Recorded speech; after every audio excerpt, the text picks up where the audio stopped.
Oi pessoal, vamos lá agora para a aula de periodontia do IBAM. Questão 29. Para controle de placa bacteriana, pode-se usar alguns agentes químicos, sendo que a clorexidina tem ação imediata na morte de bactérias de apenas 30%, mas em seu uso contínuo essa ação aumenta para 60%. B. A descamação de mucosa não é encontrada no caso de uso de clorexidina na concentração de 0,2%. C. O peróxido de hidrogênio na forma de solução bucal atua apenas sobre os micro-organismos aeróbios. Letra D. Os compostos quaternários de amônia apresentam média substantividade e pertencem a esse grupo o cetilperidínio. Capivari, 2019. Então, eu não sei se essa é a primeira aula que vocês estão assistindo, mas eu costumo colocar as questões e intercalar teoria. Eu acho que a aula fica mais dinâmica, né? Menos cansativa.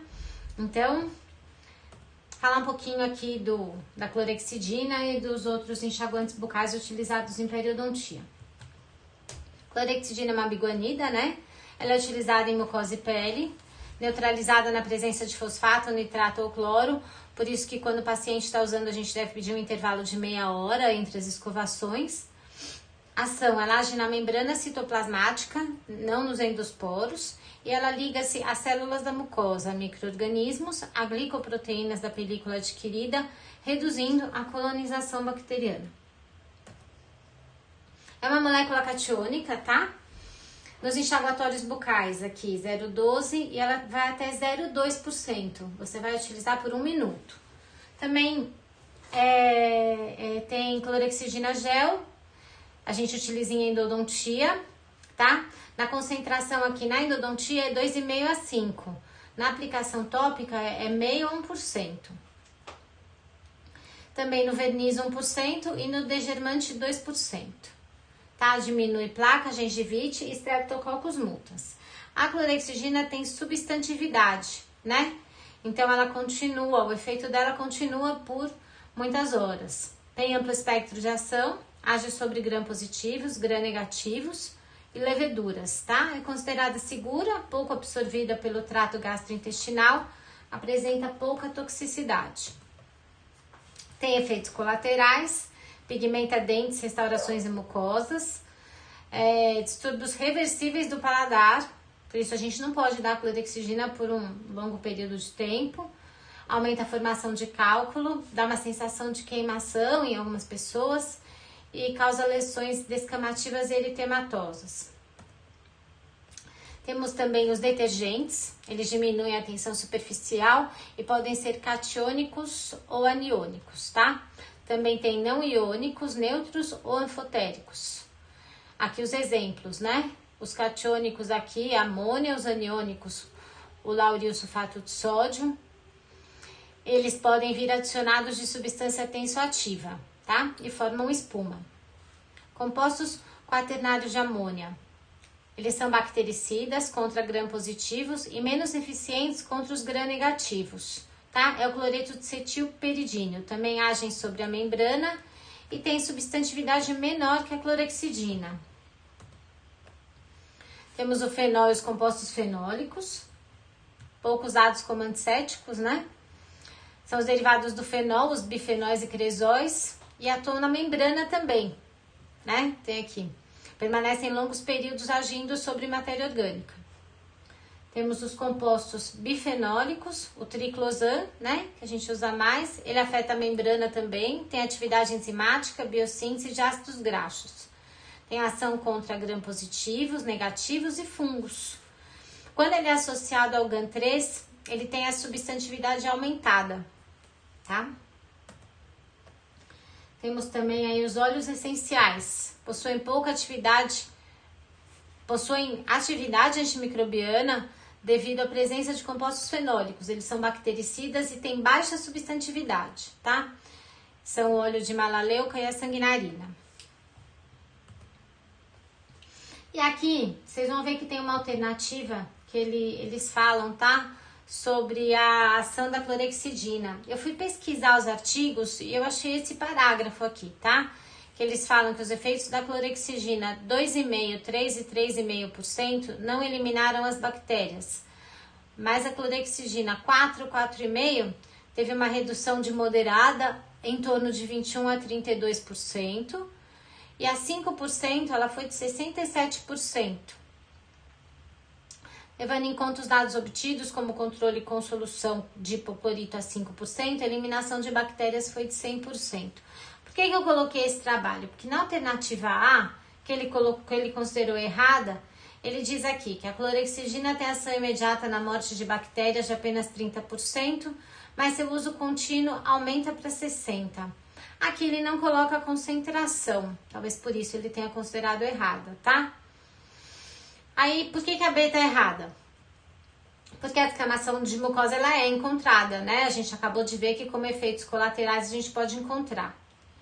O peróxido de hidrogênio na forma de solução bucal atua apenas sobre micro-organismos aeróbios. A gente não é esse o espectro, tá errada também a letra C.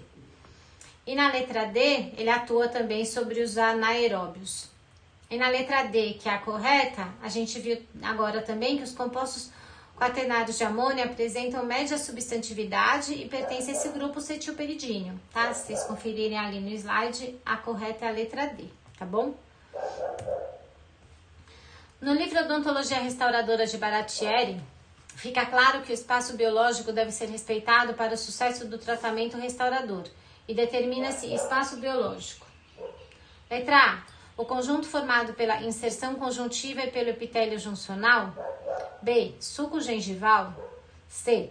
O conjunto formado pelo suco gengival e epitélio juncional. Ou letra D. O espaço ocupado pelo ligamento periodontal entre osso alveolar e cemento. Gente, tem que saber essa parte de anatomia que fala de epitélio juncional, espaço biológico. Eles costumam cobrar não só essa banca, como as outras também.